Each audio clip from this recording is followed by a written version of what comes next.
turns out, I hope everybody's sitting down.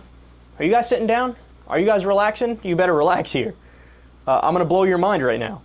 Turns out there is a corporation that does the right thing.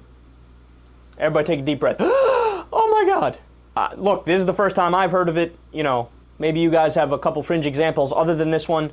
But listen to this. Chrysler, that's right, the car company Chrysler, is going to give some profits back to their workers. So listen to this. AOL reported on Friday that following a major turnaround since its government bailout 4 years ago, Chrysler planned to reward its workers with a share of profits.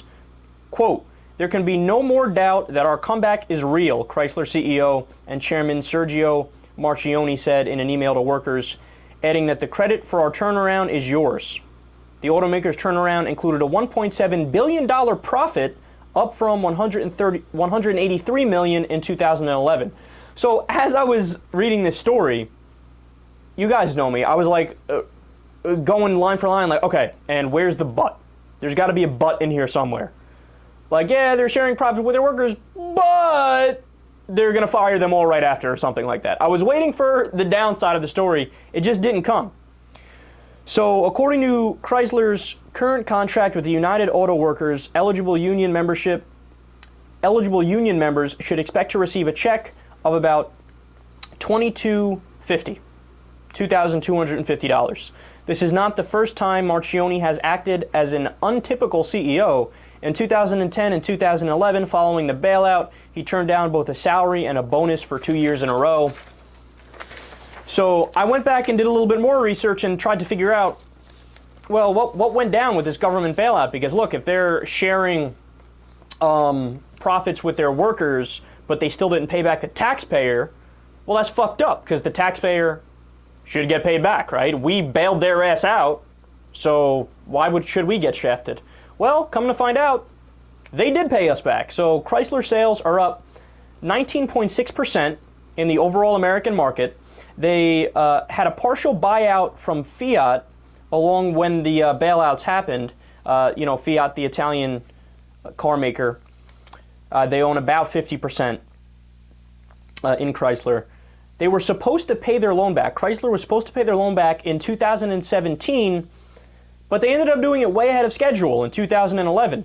The bailout was $7.6 billion from US and Canada, and all of that is paid back now.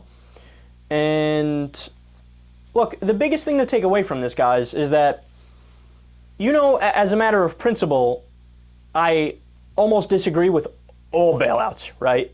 Why? Because I actually believe in, government doing government functions separately and the private sector doing private functions. I hate marrying those two together. So when a private corporation goes under, to have the government sweep in and try to save them, something sits horribly wrong about that, right? Because that's our hard-earned taxpayer dollars being given to a private company, which means it's owned by a person or a group of shareholders. Why should they get that advantage over us, the taxpayers? Why should they take our money, right? We didn't approve that. But here's the thing.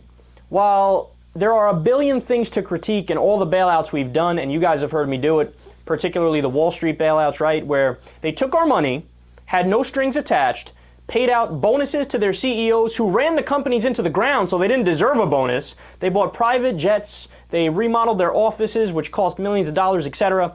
Okay, that I'm against, 100%. That I'm against, period.